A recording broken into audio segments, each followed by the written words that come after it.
तो ये हो गया दिन भर का रिवीजन। अब पाठशाला की पहली क्लास। कहीं सुल्तान कहीं किंग, सब बिछ गए हैं। पीएम मोदी मुस्लिम देशों में शहबाज मुनीर को ठोकने की डील कराए क्या? कान में कुंडल जैसी चीज, बड़ी बड़ी डील। पीएम मोदी के मुस्लिम देश के दौरे में क्या क्या गजब हो रहा है। ट्रंप की चापलूसी करता मुनीर फंस गया है, पीएम मोदी फोड़ने को तैयार, उधर पाकिस्तान के सैनिक ही गायब हो गए क्या? सबसे पहले इसका चैप्टर। प्रधानमंत्री नरेंद्र मोदी ने मुस्लिम देशों में जाकर ऐसी धूम मचा रखी है कि दुनिया देख रही है। मुस्लिम देशों के सुल्तान हो, वहां के किंग हो, वहां के नेता हो, वहां सारे के सारे प्रधानमंत्री नरेंद्र मोदी के सामने ऐसा लग रहा है बिछे हुए। भारत को गजब सम्मान मिल रहा है और ये मुस्लिम देश पीएम मोदी का ऐसा सम्मान कर रहे हैं जो सम्मान इन मुस्लिम देशों ने आज तक बहुत कम नेताओं का किया है। कोई अपना सर्वोच्च नागरिक सम्मान दे रहा है, कोई अपनी संसद में बुला रहा है, कोई खुद गाड़ी ड्राइव करके पर्सनल कार में लेकर जा रहा है घुमाने के लिए। सोचिए, यहां भारत में मुसलमानों को लेकर नरेंद्र मोदी के खिलाफ ऐसा माहौल बनाया जाता है कि बाप रे बाप, कितना मुसलमान से नफरत करते हैं। वहां देखिए मुस्लिम देश बिछे जा रहे हैं, वहां खुद मुस्लिम देश नरेंद्र मोदी का गजब सम्मान कर रहे हैं। लेकिन आप यह भी सोचिए कि जो पाकिस्तान मुसलमानों का ठेकेदार बनता है, वो पाकिस्तान कभी सपने में भी इस तरह के सम्मान के बारे में सोच सकता है क्या? जिस तरह का सम्मान पीएम मोदी का मुस्लिम देशों में हो रहा है। क्योंकि मुस्लिम देशों में पाकिस्तान को तो की इज्जत तो दो कौड़ी की है।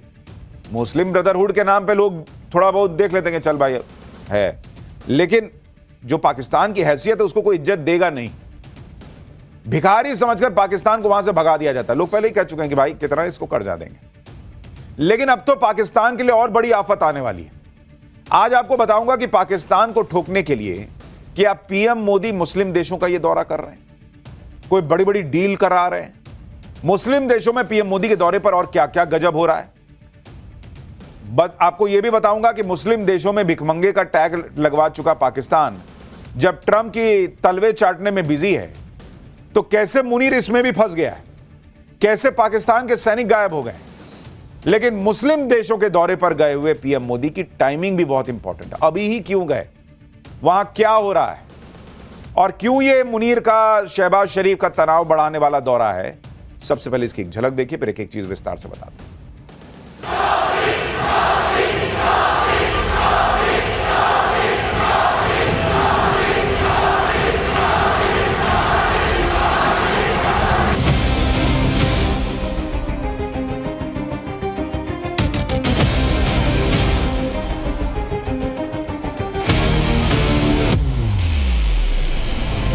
भारत ने सिर्फ पॉलिसी नहीं बदली है, भारत ने अपना इकोनॉमिक डीएनए बदला है।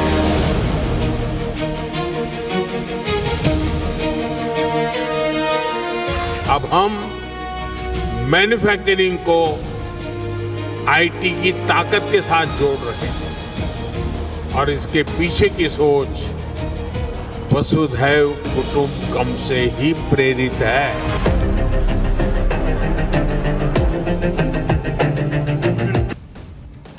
मुस्लिम देशों में पीएम मोदी के दौरे की सबसे धाकड़ तस्वीर ओमान से आई है। जिस मुस्लिम देश ओमान में धुरंधर फिल्म को बैन करवा के मुनीर, शहबाज और पाकिस्तान खुद को धुरंधर समझ रहे थे, मोदी ने ओमान जाते ही इनका छछूंदर बना के छोड़ दिया। ओमान ने पीएम मोदी को अपना सर्वोच्च नागरिक सम्मान दे दिया। भाई सोचिए मुनीर और शहबाज की क्या हालत हो रही होगी। ये वो सम्मान है जो ओमान ने बहुत कम विदेशी नेताओं को दिया है। नेल्सन मंडेला और क्वीन एलिजाबेथ जैसी हस्तियों को ओमान ने यह सम्मान दिया था। अब जाकर नरेंद्र मोदी को भी यह सम्मान मिल गया है। ओमान ने पीएम मोदी को ओमान का सर्वोच्च नागरिक सम्मान, ऑर्डर ऑफ ओमान से सम्मानित किया। खुद ओमान के सुल्तान हैथम बिन तारिक ने पीएम मोदी को सर्वोच्च सम्मान से सम्मानित किया। आप देखिए कि पीएम मोदी को बैक टू बैक 2 दिन में 2 सर्वोच्च सम्मान मिले। आपको क्या लगा खाली पाठशाला को सम्मान मिल रहा है? देश का भी सम्मान बढ़ रहा है। पीएम मोदी को देखिए क्या सम्मान मिला है। इससे पहले इथियोपिया ने भी पीएम मोदी को सर्वोच्च सम्मान दिया था। कुल मिलाकर अब तक करीब 29 देश पीएम मोदी को सर्वोच्च सम्मान दे चुके हैं और यह अपने आप में एक रिकॉर्ड जैसा है। और ऐसा जलवा दुनिया में किसी और नेता का इस वक्त तो नहीं दिखता। इसलिए यह एक तस्वीर पाकिस्तान के लिहाज से बहुत इंपॉर्टेंट है। क्यों, अभी आगे बताऊंगा। जिस ओमान ने पीएम मोदी को सर्वोच्च नागरिक सम्मान दिया, वो ओमान कोई एक ऐसा वैसा देश नहीं है बॉस, कोई ऐरा गैरा देश नहीं है ओमान। सबसे अमीर मुस्लिम देशों में ओमान का नाम आता है। ओमान वो देश है जिसकी करेंसी के सामने डॉलर भी पानी भरता है। अगर आप देखिएगा कि ओमान की करेंसी की क्या हालत है, ये ओमान की करेंसी, वहां की हालत देखिए आप। रियाल चलता है वहां, एक riyal is equal to 2.6 dollar, यानी दुनिया में चलता है कि $1 के हिसाब से आपके करेंसी का क्या रेट हुआ। वहां रियाल जो है वो 2.6 डॉलर का एक रियाल पड़ता है बॉस, इतनी ही उसके करेंसी की वैल्यू है। वहां तेल और गैस का भंडार है रियाल के अंदर, माफ कीजिएगा ओमान के अंदर। हाई इनकम कंट्री है और इनकम टैक्स हाई है नहीं, इनकम टैक्स नहीं है क्योंकि इतना पैसा है तो सबसे इनकम टैक्स लेना छोड़ा हुआ है कि चलो ऐसे ही हो जा रहा है काम। आप ये भी देखिए कि पीएम मोदी अपना ओमान का दौरा पूरा करके जब लौटने लगे तो ओमान के डिप्टी पीएम एयरपोर्ट पर ड्रॉप करने आए। मुस्लिम कंट्री के डिप्टी पीएम ने नमस्ते की मुद्रा में हाथ जोड़ के पीएम मोदी को विदा किया कि चलिए ठीक है, आए, बहुत अच्छा लगा, नमस्ते। ये तस्वीर अपने आप में बहुत कुछ कहती है। इससे पहले जब पीएम मोदी ओमान दौरे पर आए थे तो भी रेड कारपेट बिछाकर पीएम मोदी का तगड़ा स्वागत हुआ। उससे पहले जॉर्डन गए हुए थे। जॉर्डन में खुद जॉर्डन के क्राउन प्रिंस ने पीएम मोदी के लिए कार ड्राइव की थी। जॉर्डन के क्राउन प्रिंस खुद कार चलाकर पीएम मोदी को एयरपोर्ट छोड़ने गए थे। इतना ही नहीं, जॉर्डन के क्राउन प्रिंस तो रनवे पर तब तक खड़े रहे जब तक पीएम मोदी प्लेन में न चढ़ गए। पीएम मोदी के ओमान दौरे की एक एक तस्वीर वायरल हो रही है। जब पीएम मोदी ओमान पहुंचे, उन्होंने कान में कुछ ऐसा पहना हुआ था जिसको लोग कुंडल बताने लगे कि अरे मोदी जी ओमान गए तो कुंडल पहन लिए। सोशल मीडिया पर चर्चा होने लगी कि पीएम मोदी ने कुंडल पहने हुए हैं। पीएम मोदी ने यह कुंडल पहना है, क्या पहना है, यह सब चर्चा होने लगी। बाद में जाके क्लियर हुआ कि कुंडल उंडल नहीं पहने थे। उनके कान के पीछे यहां पे ईयर पीस लगा हुआ है। यह एडवांस्ड ईयर पीस ट्रांसलेशन में मदद करता है, क्योंकि पीएम मोदी जो बोल रहे हैं, ओमान के नेता जो बोल रहे हैं, दोनों के बीच जो है वो एक तारतम्यता बनी रहे। तो पीएम मोदी देखिए कान के पीछे वो ट्रांसलेटर लगाए हुए हैं, तो वो रियल टाइम ट्रांसलेट करके बता रहा है कि पीएम मोदी को वो क्या बोल रहे हैं और फिर पीएम मोदी जो उनसे बात कर रहा है। तो ये कुंडल नहीं था। मुस्लिम देश ओमान ने पीएम मोदी के स्वागत में कोई कमी नहीं रखी। ओमान में पीएम मोदी के स्वागत में भारतीय कलाकारों ने प्रस्तुति दी, जिसे पीएम मोदी ने भी बहुत ध्यान से देखा। वहां वंदे मातरम की गूंज सुनाई दी। यहां वंदे मातरम पे हंगामा हो रहा है, क्या है, वंदे मातरम नहीं बोलेंगे। वहां मुस्लिम देश में वंदे मातरम की गूंज सुनाई दी। ओमान में रहने वाले भारतीयों ने वंदे मातरम गीत के साथ पीएम मोदी का स्वागत किया। पीएम मोदी जब ओमान में भारतीय समुदाय से मिले तो वहां मोदी मोदी के नारे भी लगने लगे। देखिए क्या हुआ।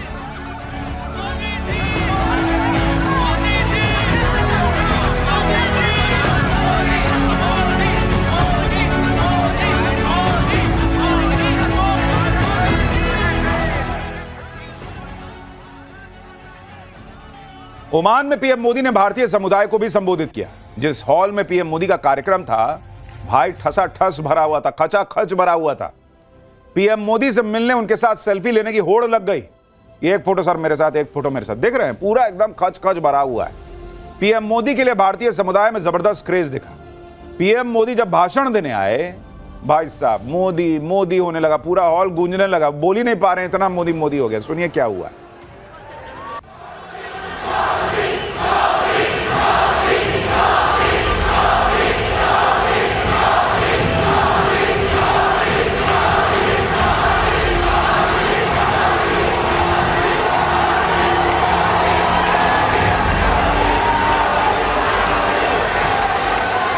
नमस्ते। मुस्लिम देश ओमान में मोदी मोदी गूंज रहा है। यह सुनकर पाकिस्तान के कान से तो धुआं ही फेंकेगा, क्योंकि पाकिस्तान के नेता जब इन मुस्लिम देशों में जाते हैं तो उनकी दो कौड़ी की इज्जत नहीं होती। दूसरी तरफ पीएम मोदी ने भारत को ऐसा पावर हाउस बनाकर रखा हुआ है कि मुस्लिम देश भी भारत की आर्थिक तरक्की से जुड़ रहे हैं। और ओमान, मैंने आपको बताया ना कि पूरा संपन्न देश है, फिर भी उसको पता है कि भविष्य भारत का है। भारत से जुड़ना ओमान के लिए भी फायदेमंद है। भारत ओमान बिजनेस फोरम को संबोधित करते हुए पीएम मोदी ने भी भारत की रॉकेट की रफ्तार से आगे बढ़ती अर्थव्यवस्था का जिक्र किया। उन्होंने इशारों में राहुल गांधी को जवाब दे दिया, जो जर्मनी से भारत की अर्थव्यवस्था की खामियां गिना रहे हैं, अझूठे गिना रहे हैं। सुनिए, पीएम मोदी ने देश के इकोनॉमिक डीएनए को बदलने की बात कहकर ओमान से कैसे राहुल गांधी को जर्मनी में समझा दिया कि जो बोल रहे हैं उसका कोई मतलब है आपका। राहुल जी सुनिए। लोग अक्सर पूछते हैं कि दुनिया में इतनी अनिश्चितता है, ग्लोबल इकोनॉमी भी मुश्किलों में है, तो ऐसे में भारत 8% से अधिक की ग्रोथ कैसे अचीव कर रहा है। मैं आपको इसका बड़ा रीजन बताता हूं। असल में बीते 11 वर्षों के दौरान भारत ने सिर्फ पॉलिसी नहीं बदली है, भारत ने अपना इकोनॉमिक डीएनए बदला है।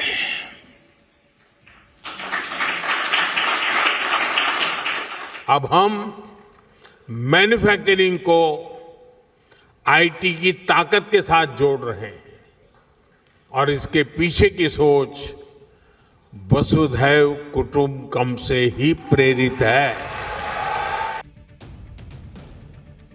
ओमान दौरे पर पीएम मोदी ने वो डील भी कर डाली जिसके लिए 2 साल से बातचीत चल रही है। आज पीएम मोदी और ओमान के सुल्तान की मौजूदगी में दोनों देशों के बीच फ्री ट्रेड एग्रीमेंट हो गया। भारत के व्यापार को बढ़ाने के लिए पिछले 6 महीने में पीएम मोदी ने यह दूसरा फ्री ट्रेड एग्रीमेंट किया है। इससे पहले यूके से ऐसी डील हो चुकी है। दोनों देशों के बीच हुए फ्री ट्रेड एग्रीमेंट से दोनों देश बिना टैक्स के एक दूसरे के मार्केट को एक्सेस कर सकते हैं। इससे व्यापार और निवेश बढ़ता है, दोनों देशों को फायदा होगा। भारत और ओमान के बीच आज कॉम्प्रिहेंसिव इकोनॉमिक पार्टनरशिप एग्रीमेंट हुआ है। यह समझौता गल्फ इलाके में भारत की मौजूदगी को मजबूत करेगा। खास बात यह है कि ओमान ने अपने 98% से ज्यादा सामान पर भारत से आने वाली चीजों पर ड्यूटी 0 कर दी है, जैसे कपड़े, जूते, ज्वेलरी, मशीनरी, दवाइयां और गाड़ियां। इसके अलावा ओमान ने भारत के लिए अपना सर्विस सेक्टर भी खोल दिया। सर्विस सेक्टर में 127 क्षेत्र ऐसे हैं जहां भारत को पहले से ज्यादा मौका मिलेगा, जैसे computer, business, education, health. Bharat ने ओमान से आने वाले 78% सामान पर टैरिफ भी कम किया है, लेकिन दूध, चाय, रबर, सोना, चांदी जैसी चीजों को बाहर रखा है। ओमान में भारतीय प्रोफेशनल्स के लिए आसानी होगी। ओमान में जो भारतीय कंपनियां काम कर रही हैं वो अपने यहां 50% स्टाफ अब इंडिया से रख सकती है। पहले यह लिमिट 20% की थी। भारतीय कंपनियों को ओमान में 100% इन्वेस्टमेंट की इजाजत मिल गई है। इसी तरह 4 ऐसे सेक्टर हैं जिसमें ओमान ने पहली बार किसी देश को ट्रेड करने की इजाजत दी है। पहली बार। ओमान ने इससे पहले साल 2006 में अमेरिका के साथ इस तरह की डील की थी। आप यह भी देखिए कि ओमान के साथ पीएम मोदी ने जो डील की उसमें भारत के किसान और छोटे व्यापारियों के हितों की रक्षा के लिए इस डील से कुछ सेक्टर्स को बाहर रखा गया। इसमें agriculture product, dairy items, gold, silver, footwear, खेल का सामान सब शामिल है कि भाई इसमें नहीं घुसिए आप। यह हमारे लिए भी जरूरी है और जो खाने पीने की चीजें हैं वो हमारे किसान के लिए जरूरी है। इन सेक्टर्स में कोई ड्यूटी कंसेशन नहीं दिया भारत ने, यानी इन सेक्टर्स में घरेलू उत्पादों को बचाने के लिए इसे फ्री ट्रेड एग्रीमेंट से बाहर रखा गया और ऐसा भारत ने अपनी शर्तों पर किया, बिना ओमान को कोई कंसेशन दिए हुए। इसके अलावा ओमान ने भारत को मार्बल के मामले में बड़ी छूट दी। एक्सपोर्ट बैन के बावजूद भारतीय कंपनियों को ओमान ने यह छूट दी है कि वो ओमान से मार्बल ब्लॉक्स मंगवाकर खरीद सकते हैं। यानी भारत ने ओमान के साथ अपनी शर्तों पर डील की। जो राहुल गांधी कहते हैं ना कि भाई अरे नरेंद्र मोदी और डोनाल्ड ट्रंप की डील नहीं हो रही, या ट्रंप जो अपने हिसाब से चीजें करा ले रहे हैं। भाई ट्रंप हो चाहे ओमान हो, नरेंद्र मोदी अपने हिसाब से, अपने देश के हित के हिसाब से चलते हैं और इसलिए एग्रीकल्चर प्रोडक्ट से कोई समझौता नहीं किया। इसी बात पर अमेरिका के साथ भी ट्रेड डील फंसी हुई। अमेरिका चाहता है पीएम मोदी बिना कोई इंपोर्ट ड्यूटी लगाए अमेरिका के एग्रीकल्चर प्रोडक्ट्स को भारत में बिकने दें, लेकिन अगर ऐसा होगा तो हमारे किसानों को नुकसान होगा और इसीलिए पीएम मोदी अड़े हुए हैं कि ना, ये नहीं हो सकता, ये नहीं होगा। आगे की बात करो। ओमान के साथ डील में भी पीएम मोदी ने यह बता दिया कि भारत अपनी शर्तों पर डील करता है। दूसरी तरफ अमेरिकी राष्ट्रपति डोनाल्ड ट्रंप भारत पर टैरिफ लगाकर सोच रहे थे कि वो भारत का बड़ा नुकसान कर देंगे, लेकिन अमेरिकी मार्केट की भरपाई के लिए पीएम मोदी लगातार दूसरे देशों से ताबड़तोड़ डील कर रहे हैं। अभी न्यूजीलैंड, यूरोपीय यूनियन, चिली, पेरू, इजराइल के साथ फ्री ट्रेड एग्रीमेंट पर बात चल रही। ओमान से हो ही गया, यूके से हो ही गया। यानी जितना अपना मार्केट खोलना है खोल लो। तो वो कहते हैं ना, अंग्रेजी में एक कहावत है, ब्लेसिंग इन डिस्गाइज। ट्रंप ने जो किया, हमारा नुकसान तो नहीं किया, हमारे मार्केट और फैला दिए। हमारे व्यापारियों का और फायदा करा दिया कि जाओ ये भी मार्केट है वो भी मार्केट है। ओमान के साथ हुए फ्री ट्रेड एग्रीमेंट में पहली बार भारत की पारंपरिक दवाओं को भी शामिल किया गया। इससे भारत में जो पारंपरिक दवाओं से जुड़े आयुष प्रोडक्ट्स हैं उसकी पहुंच गल्फ देशों तक बढ़ेगी। यह पहली बार है कि जब भारत की ट्रेडिशनल मेडिसिन को व्यापारिक समझौते में शामिल किया गया है। इधर पीएम मोदी मुस्लिम देशों के साथ बड़ी बड़ी डील निपटा रहे हैं। उधर पाकिस्तान का मुनीर ट्रंप और मुस्लिम देशों के बीच फंस गया है। ट्रंप की चापलूसी के चक्कर में मुनीर ऐसा फंसा है कि अगर अमेरिकी राष्ट्रपति को हां बोला तो पाकिस्तान में गृह युद्ध हो सकता है, अगर अमेरिका को ना बोला तो ट्रंप जो है वो छोड़ेंगे नहीं। इसलिए खबर है कि जल्दी ही मुनीर भागा भागा अमेरिका जा सकता है राष्ट्रपति ट्रंप से मिलने। दरअसल डोनाल्ड ट्रंप को खुश करने के चक्कर में और मुस्लिम देशों का रहनुमा बनने के चक्कर में पाकिस्तान ट्रंप के गाजा पीस प्रोसेस का हिस्सा तो बन गया, लेकिन इससे मुनीर ने खुद को फंसा लिया, क्योंकि 2 साल की लड़ाई में इजराइल ने गाजा को खंडर बना के छोड़ दिया है। फिर डोनाल्ड ट्रंप ने गाजा के लिए एक 20 पॉइंट का पीस प्लान तैयार किया। इस प्लान के मुताबिक मुस्लिम देशों के सैनिकों को गाजा भेजने का प्रस्ताव है और इन देशों में पाकिस्तान भी शामिल है। ऐसी खबरें हैं कि कुछ हफ्तों में मुनीर डोनाल्ड ट्रंप से मिलने फिर अमेरिका जा सकता है। यह 6 महीने में दोनों की तीसरी मुलाकात होगी। वैसे तो ट्रंप से मिलना मुनीर के लिए किसी लॉटरी लगने जैसा ही है, लेकिन इस बार की मुलाकात में मुनीर बुरी तरह फंस जाएगा, क्योंकि ऐसी संभावना है कि इस मुलाकात में गाजा पर बात हो सकती है।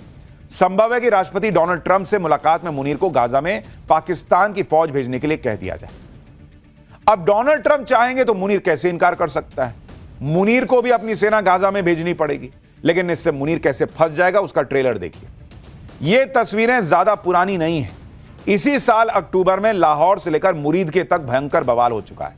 पाकिस्तान में कट्टरपंथी लब्बैक वाली जमात ने पाकिस्तान की सेना के खिलाफ मोर्चा खोल दिया था। पाकिस्तान के फौजी ठिकानों पर आग लगा दी थी। इस्लामाबाद से रावलपिंडी तक जबरदस्त कोहराम मचा था। आशंका जताई जा रही है कि पाकिस्तान में एक बार फिर ऐसा ही होगा। ऐसा क्या, इससे भी भीषण बवाल हो सकता है कहा जा रहा है। और अगर पाकिस्तान की फौज गाजा में पहुंचती है तो पाकिस्तान में गृह युद्ध तय माना जा रहा है। अगर पाकिस्तान फौज भेजने से इंकार करता है तो अमेरिका पाकिस्तान को फूटी कौड़ी नहीं देने वाला। पाकिस्तान को अमेरिका से मिलने वाली हर मदद पर ट्रंप ताला लगा सकते हैं। सुनिए कैसे पाकिस्तान में एक्सपर्ट भी मुनीर पर भड़के हुए हैं। फिर आपको बताता हूं कि पीएम मोदी ये जो मुस्लिम देश गए हैं उससे भी पाकिस्तान क्यों तनाव में। यानी मुनीर अपनी ही चाल में फंस गया है।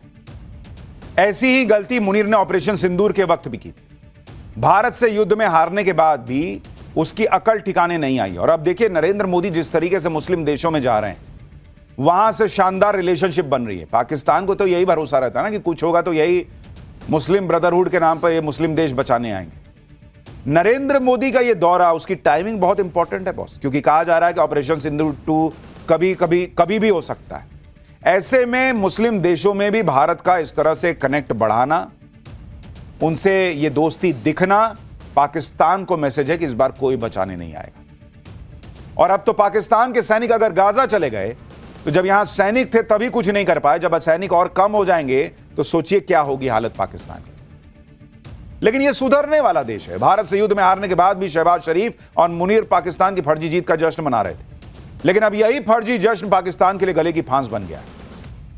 शहबाज शरीफ कितना झूठा आदमी है, मैं आपको उसका सबूत देता हूं। उसकी फर्जी कहानी के आंकड़े आपस में टकरा रहे हैं। शहबाज शरीफ ने फिर दावा कर दिया है कि पाकिस्तान से संघर्ष में उसने भारत के 6 लड़ाकू विमान गिराए थे। इससे पहले यूएन में बोला था कि 7 गिराए थे। संसद में बोला था कि 5 भारत के विमान गिराए थे, भारत के 5 विमान गिराए थे। अब पहले तो उक्का बुक्का 3 तड़क्का करके तय कर लो कि 5 गिराए हो कि 6 गिराए हो कि 7 गिराए हो। कितना गिराए हो पहले तय तो करो। झूठ बोलने के साथ देखिए दिक्कत ये याद नहीं रहता है। तो कभी बोल रहा है 5 विमान गिराए भारत के, कभी कह रहा 6, कभी 7। देखिए क्या हालत हो गई इसकी। भाई जब झूठ ही बोलना है तो 5, 6, 7 क्या करो, 25, 30 बोल दो। उसमें इतना कंजूसी क्या करो, झूठ में भी कंजूसी। और तुम्हारे यहां की पब्लिक भी वैसे ही है, दिमाग से पैदल, उस मान ही लेगी, ताली मारी देगी। तो 25 बोलो, सीधा एक काम करो, नक्की करो 25 पे बोलोगे। 25 विमान भारत के गिरा दिए। इधर मुनीर फंसा हुआ है, उधर पीएम मोदी पाकिस्तान को फोड़ने के लिए लगातार तैयारी तेज कर रहे हैं। बॉर्डर पर भारतीय सेना अपनी तैयारियों को और धार दे रही है। आप देखिए कि जम्मू कश्मीर में एक खास ट्रेन से सेना के टैंक और आर्मी ट्रक जो है वो कश्मीर लाए गए हैं। सेना ने बताया कि ट्रेन के जरिए टैंक, तोप सफलतापूर्वक अनंतनाग तक लाए गए हैं। यह सेना के लिए एक अहम लॉजिस्टिक उपलब्धि है। घाटी तक आसानी से ये पहुंच पा रहे हैं। तो जो लोग पूछते थे कि अरे वहां घाटी में इतने सालों बाद रेलवे लाइन बन गई तो क्या हुआ, ये हुआ बॉस। और हमने आपको तब भी कहा था कि पाकिस्तान के लिए मुश्किल बढ़ जाएगी, क्योंकि अब ट्रेन से एकदम खटाखट मामला पहुंच रहा है। अब ये क्यों पहुंच रहा है ये तो मुनीर भी समझ रहा होगा। भारत से भिड़कर पाकिस्तान का जो हाल हो रहा है वो तो दुनिया देख रही है, लेकिन इससे बांग्लादेश की अकल ठिकाने नहीं लग रही। बांग्लादेश कुछ न सीख रहा। बांग्लादेश में एंटी इंडिया नैरेटिव अभी खतरनाक होता जा रहा है। लगातार 2 दिन से बांग्लादेश की सड़कों पर भारत के खिलाफ प्रदर्शन हो रहे हैं। ये प्रदर्शन इतने उग्र हो गए कि बांग्लादेश में इंडियन वीजा एप्लीकेशन सेंटर पर ताला लगाना पड़ा। बुधवार को तो उग्र भीड़ ढाका में भारतीय उच्चायोग की तरफ मार्च करने लगी। पुलिस ने बैरिकेड लगाए तो ये उग्र भीड़ जो है वो बैरिकेड तोड़ने लगी। देखिए कैसा वहां ढाका में तमाशा हो रहा है। कल ढाका में प्रदर्शन हुआ, अब ये उग्र प्रदर्शन बांग्लादेश के बाकी शहरों में फैल रहा है। बांग्लादेश के राजशाही में भारतीय सहायक उच्चायोग के बाहर प्रदर्शन हुआ। पुलिस को भीड़ को नियंत्रित करने में मशक्कत करनी पड़ी, क्योंकि इस्लामी कट्टरपंथियों ने हमले की धमकी दी। भारत के खिलाफ यह प्रदर्शन जुलाई ओइकिया यानी जुलाई एकता के बैनर के तले हो रहा है। मार्च में एंटी इंडिया नारे लगाए गए। शेख हसीना को बांग्लादेश को सौंपने की मांग की गई। इससे एक दिन पहले बांग्लादेश की नेशनल सिटीजन पार्टी के नेता हसनत अब्दुल्ला ने भारत के उत्तर पूर्वी राज्यों को अलग थलग करने की धमकी दी थी। जब बांग्लादेश में हालात बेकाबू हो गए तो भारत ने बांग्लादेश की क्लास भी लगाई। विदेश मंत्रालय ने बांग्लादेश के हाई कमिश्नर रियाज हमीदुल्लाह को समन किया। भारतीय उच्चायोग के बाहर हुए उग्र प्रदर्शन को लेकर बांग्लादेश से खड़ा विरोध जताया गया। भारत ने कहा कि वो बांग्लादेश की अंतरिम सरकार से उम्मीद करते हैं कि वो कूटनीति की मर्यादाओं को ध्यान रखकर सुरक्षा सुनिश्चित करेगी। यानी पाकिस्तान तो है ही, इधर धीरे धीरे थोड़ा बांग्लादेश के कट्टरपंथी भी उछल रहे हैं। नीतीश का बुर्का कांड, जावेद अख्तर ने क्या कहा जो कट्टरपंथी हजम नहीं कर पाएंगे।